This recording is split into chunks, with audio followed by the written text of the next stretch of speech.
everyone, Ibrahim Yunus is my name. I'm a writer, a speaker, an educationist, and a businessman.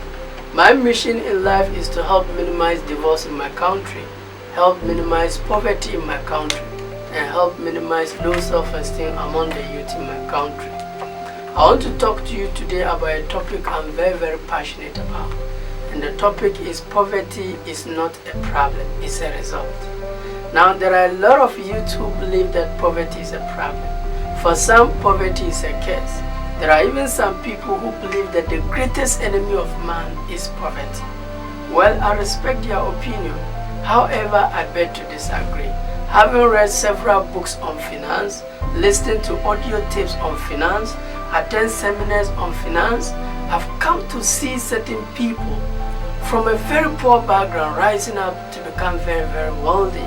I've seen women from virtually very poor background rising up to become very wealthy. I've seen a carpenter's son becoming very wealthy. I've seen electricians' children becoming very wealthy. And these people have come out with certain books that give in certain principles that will guide you and I who are also trying to make a difference to change our life. Now I'm coming to share with you some of the principles, and I pray that we'll be able to learn from those principles. Now, principles does not favor some people and favor others, and does not favor some people. No, principles are principles. It doesn't matter whether you are a Chinese, you are an Indian, a Ghanaian, Nigerian. Principles are principles. They work for everybody. Once you follow those principles, your life will be changed. Now, first of all, I want you to understand that having read several books, listening to audio tapes on finance, come to realize that poverty is not a problem, it's a result. Poverty is a result of your thoughts, your feelings, and your actions about money. It's a result of your thoughts, your feelings, and your actions about money. So if you really want to change your condition, you are not comfortable with the results you are getting, don't blame anybody, don't judge anybody. Simply change your thoughts, your feelings, and your actions about money, and trust me, your results will surely change. Now, there are certain key principles that will help you change your condition from poverty into prosperity. The first principle is you must learn how to sell. Hear me right, you must learn how to sell. Now let me give you a story to illustrate what I mean by you must learn how to sell. One time I was at the shop when a small boy came to me and said, "Mr. Yunus, I want to buy a slipper. How much is the slipper?" I told him the slipper is 14 cedi. He gave me the money. Now the money was filled with coins. So I told him, "Where did you get this money?" He said actually he was passing by and saw the slipper he desired. So he told his mom, "Mom, I want you to buy me this slipper." And the mother says she has no money. So what he does is that anytime the mother gives him chop money, he will save some. Now the money is up to this, he came to buy the slipper. Actually, when he told me this, I felt pity for him. I said, "No problem." And that very particular day was Salat. It was Eid al-Fitr day. I said, on this particular day of Eid al-Fitr, your colleague youth, when they take their money, their Barka the Salah money from their uncles, aunties, fathers' money, what do they spend their money on?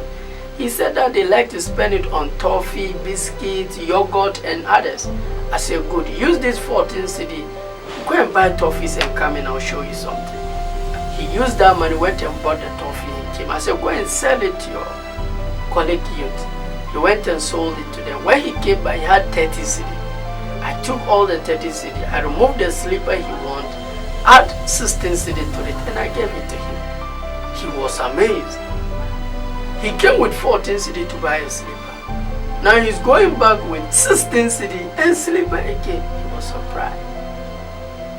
Most parents will only train our children to spend. When you give your child 1 cedi, he's eager to spend. And when do you think he will learn how to save?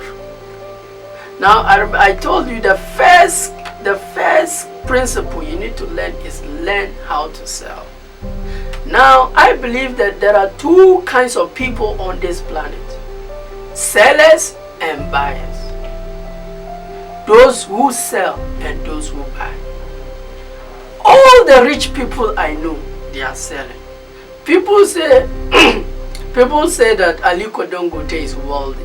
Is he a buyer or a seller? People say that Nagamni fuel station, let me come to Tamale, he's wealthy. Is he a buyer or a seller? People say Wumpini Agrochemicals is wealthy. Is he a buyer or a seller? You see, if you really want to change your condition, if you really want to be wealthy, you need to learn how to sell. You need to sell something. If you don't sell, I'm sorry, life will be very, very hard for you. That is the truth. That is the truth. I was having a friend who always visited me, and he was older than me. He would come and I would give him 10 cedi, 15 cedi, 5 cedi. One time he came to me and I told him, look, you are older than me. I have no problem with giving you money, but these monies cannot help you. The reason why you don't have money is because you don't sell. He said, what do I mean? I said, the hardest thing to remove in life is money. So if you have a value that can exchange for the money, then people will pay you. But if you don't have any value, it will be difficult for people to remove money for you. So I said, go and sit down and think of any idea you can also exchange for money. Actually, he listened to me. 3 weeks later, he came to me and told me that he would let his wife sell fried yam. I said, why did you get that idea? That he has a yam farm. So he made the wife to buy oil and start frying the yam. From the yam, they started adding beans. From beans, they start adding fish. From fish, they start adding certain things into the yam business. Today, as I'm speaking, on Friday's prayers, if you come and see the queue for buying that fried yam, you'll be surprised. I can't remember the last time this guy came to me for money. There are a lot of youth who dislike selling, who even thinks that people who sell are school dropout. They undermine selling. But the truth is that every wealthy man is a seller. And if you want to change your condition to become a wealthy person, then you must learn how to sell. The second principle you must take care of is you need to learn how to manage the little you have. Now, once you start selling, you start getting certain little income.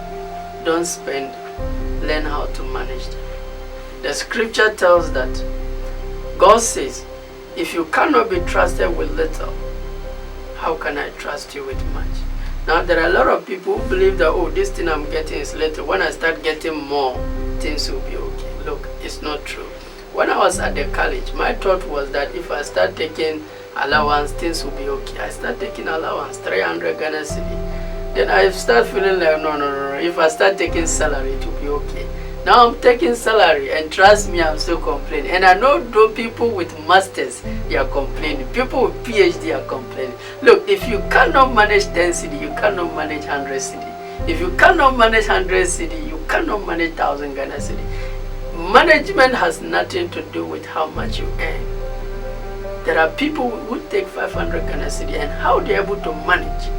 They are able to do certain things even people with 2,000 cannot do.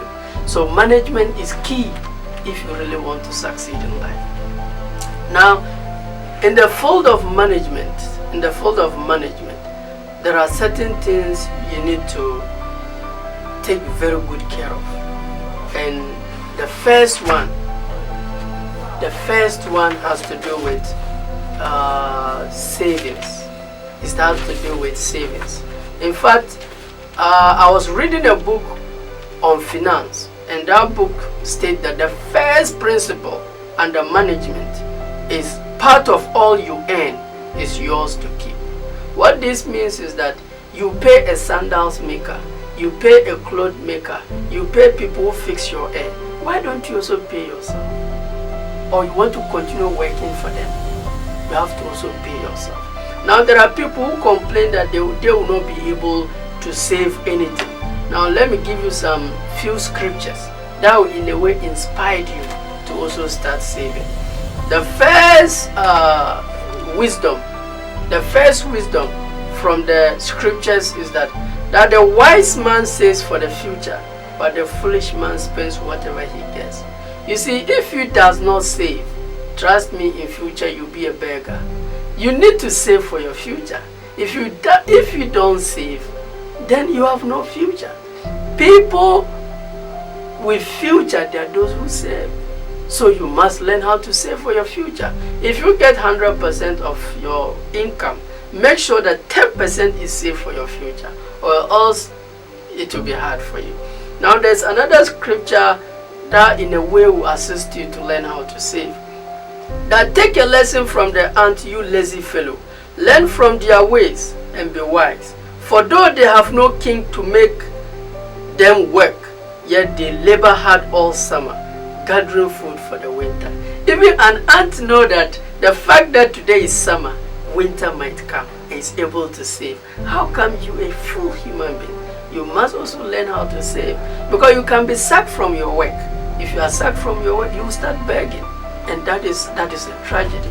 Now there's one of my favorite mentor. He also says something regarding saving, that if you cannot save, then the seeds of greatness are not in you. Savings are not meant for children. Savings are not meant for children. If you really want to save, then you have to be strong. It takes great people to save.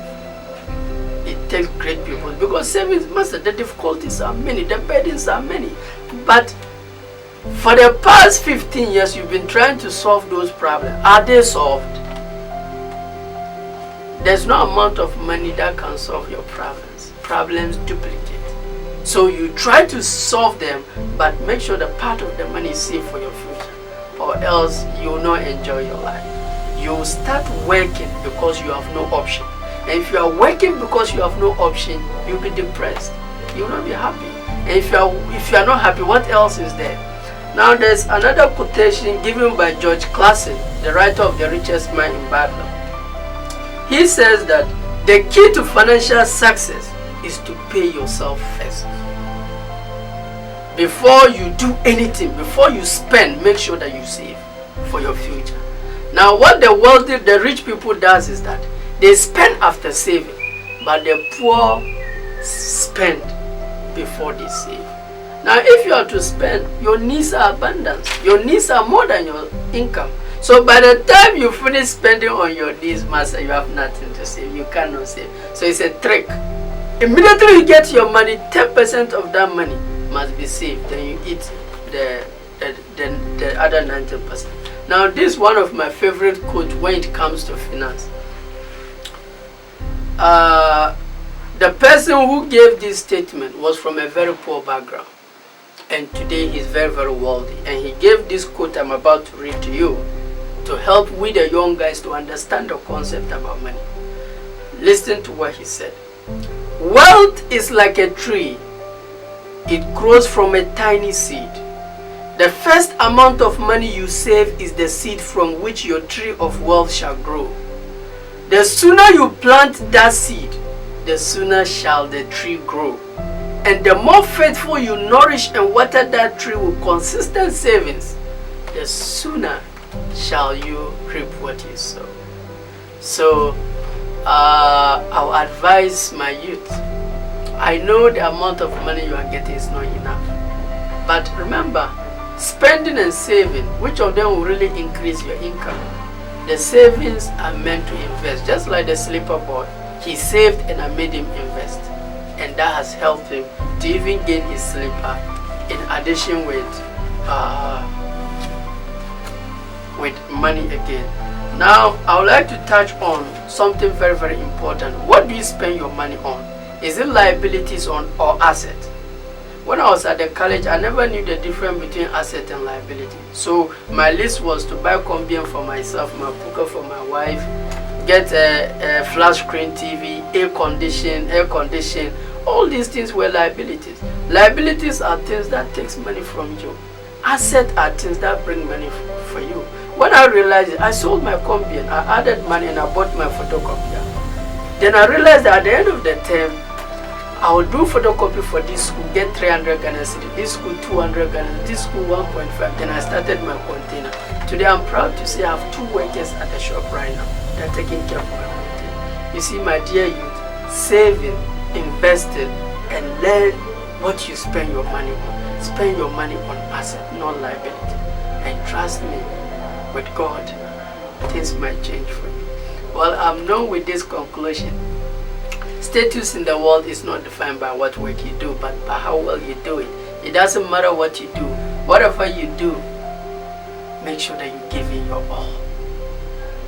Make sure that you give it your all. And everybody around you shall benefit from you. And be givers in life. Don't wait for people to show you love. Give love first. Give love first. Thank you very much.